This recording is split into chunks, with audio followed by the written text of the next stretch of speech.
Hello, Interior Alaska. Joe Cook here in a sports seat for you for some Wednesday sports action. Today was opening day for the 2013 WIO Games at the Carlson Center. The Toe Kick Finals was the first event in the kickoff of the 52nd anniversary of the Games. Terry Johnson, the defending champion in this event, was dethroned by her training partner and last year's runner-up Autumn Ridley. Ridley reached 58 inches into toe kick, which bested 56 inches from Johnson last year. Johnson did not clear 58 inches. In the men's division, Nick Hansen reached new heights. Hansen won the event last year with a 92-inch jump, but he was pushed by John Waska and Chris Warrior this year.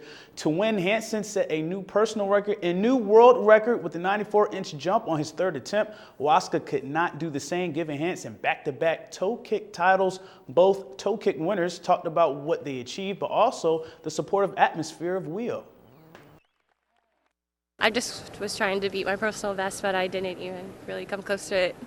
Terry's like one of my really good friends, and I train with her, and she's a lot younger than me, and I try to help her as much as possible. Having John out there and watching him kick so fluidly helped me to just kind of push me to my limits and my max, I think. And yeah, that was my personal best ever. Even though we're competing against each other, we want to help our competitors do as best as they can, because it's all about community and building relationships and friendships forever. And the other event finals were in the kneel jump on the men's side. Christian Paul from Kipnuk was a favorite, the defending champ.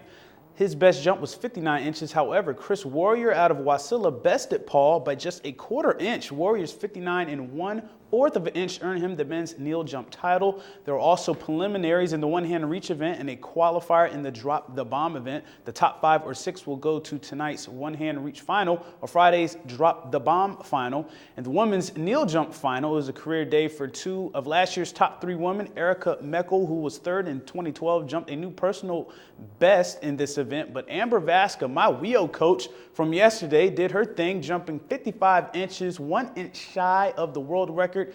Now, the results for women's kneel jump will not be finalized until tomorrow morning. The world record holder, Ayape Kimball, was traveling to Fairbanks but was delayed due to weather. She will jump tomorrow to complete the women's kneel jump field. Vasca did talk about a new technique that helped her jumps.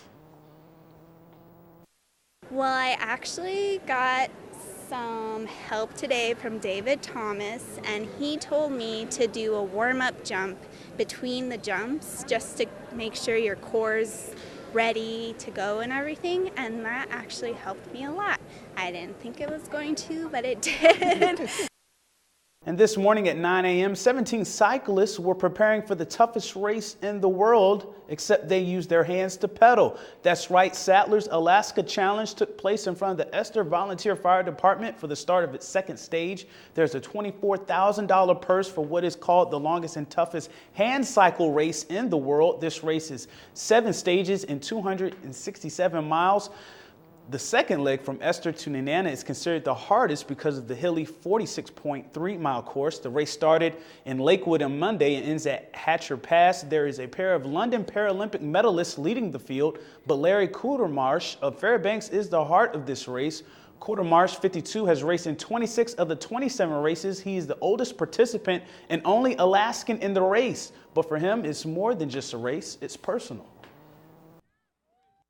Doing it for this and my wife and family who are behind me, and Challenge Alaska, who's been awesome, and the family, the Huffords, and their son Mark. He passed, and he did this race a bunch of times with me, and this is his bike, and so I'm doing it for him and a man named Kenny Carnes, who also passed this year, who did this race a bunch of times. You get close to people after you do this race a few times with them.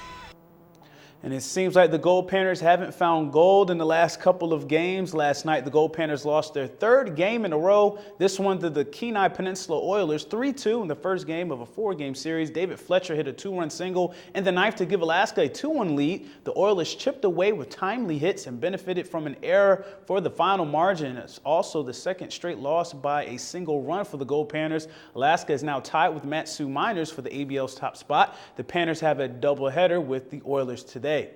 And that'll do it for sports tonight. Mike Schultz has your full weather forecast coming up next, and we'll catch you next time.